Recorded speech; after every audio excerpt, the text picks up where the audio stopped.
시청자 여러분 안녕하십니까? 1917년 러시아 볼셰비키 혁명 직후에 레닌은 비밀경찰 체카를 만듭니다. 기존의 사법체계를 완전히 무시하고 이 체카는 반혁명과 파괴 행위를 막기 위한 전 러시아 비상위원회의 약자입니다.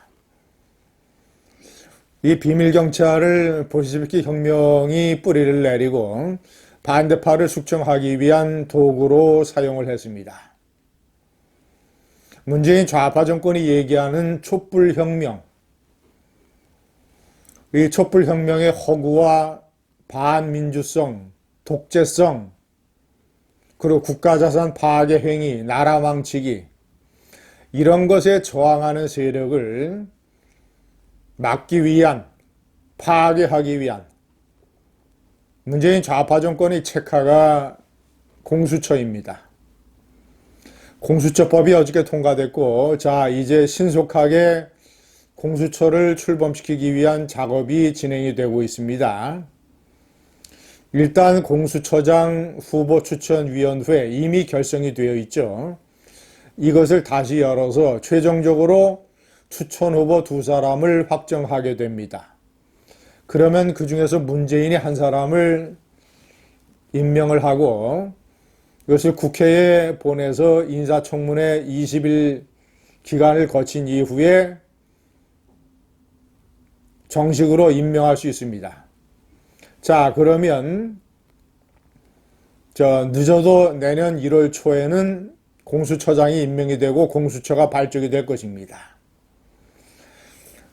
지난해 최종 후보자 추천위원회에서 투표 결과 5표씩을 얻은 사람이 추미애 법무장관이 추천한 전현정 변호사고, 또 한 사람은 대한변협에서 추천한 김진욱 헌법재판소 선임연구관입니다. 2사람 모두 다 판사 출신입니다. 김진욱 변호사는 대구 출신, 전현정 변호사는 전라북도 전주 출신입니다. 저는 추미애 장관이 추천한 전현정 변호사를 문재인이 임명할 가능성이 높다고 판단합니다. 전현정 변호사는 판사 경력 외에는 수사나 조사에 참여한 경력이 거의 없습니다. 김진욱 변호사도 그런 경력은 아주 일부에 그칩니다만은 전현정 변호사는 더욱더 없습니다. 저는 문재인이 전현정 변호사를, 왜 문재인이 여성 최초 이런 거를 좋아하지 않습니까? 초대 공수처장에 여성을 임명을 한다, 이런 의미를 또 챙길지 모르겠습니다. 그래서 전현정 공수처장을 임명을 하고 실질적으로는 차장을 통해서, 완전히 친문 대개문 차장을 통해서, 차장은 국회에 인사청문회가 필요 없는 사람이고 후보자 추천위원회의 추천도 거치지 않습니다. 공수처장이 제청을 하면 대통령이 임명합니다.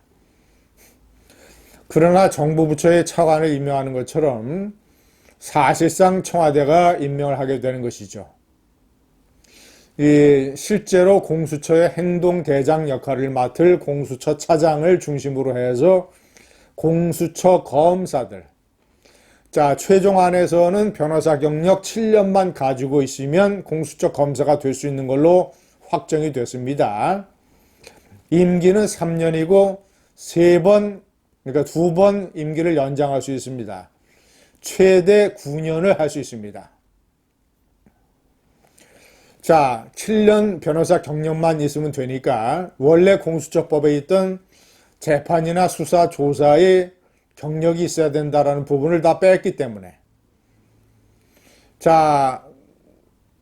변호사 시험에 합격을 해서 판사나 검사를 거치지 않고 변호사를 해서 민변에 들어가서 문재인 좌파 정권과 민주당 권력의 언저리에서 얼쩡거렸던 사람, 이 권력과 끈이 닿는 사람은 공수처 검사가 될 수 있습니다.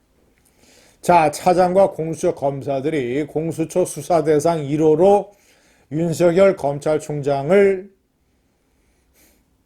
선택할 가능성이 매우 높습니다.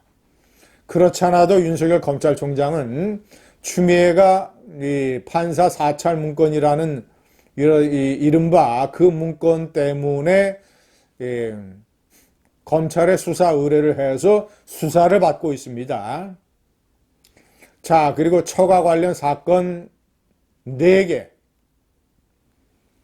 공수처는 판사 사찰 문건을 계기로 이것을 해서 윤석열의 징계위원회가 윤석열의 해임을 징계하게 된다면 판사 사찰 문건이 문제가 있다고 판단을 하고 이것을 직권남용 혐의로 윤석열 검찰총장을 수사를 할 가능성이 대단히 높습니다.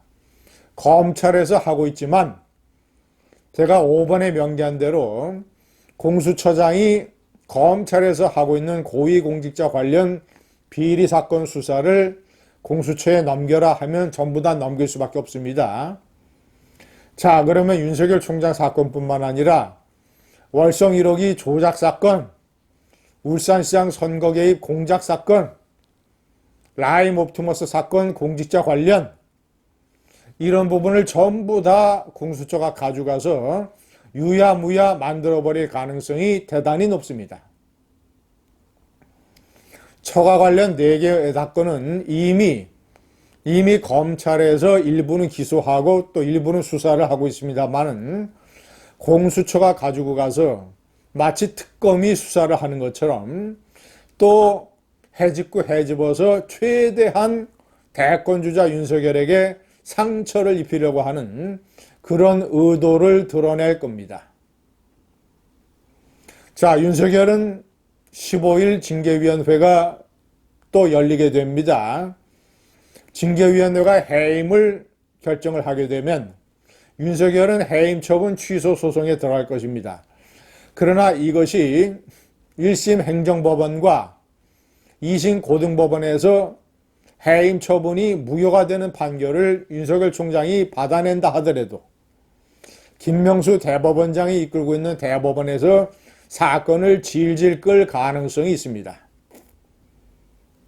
그 기간 동안에 윤석열에 대한 수사를 가속화해서 최대한 대권주자 윤석열에게 상처를 입힌다.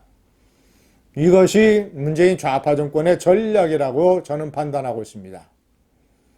레닌이 볼셰비키 혁명을 러시아에 뿌리내리기 위해서 만들었던 비밀경찰 체카, 인민 독재의 도구였던 비밀경찰 체카, 한국 문재인 좌파 정권의 체카 공수처, 공수처 독재가, 체카의 독재가 시작되고 있습니다. 감사합니다.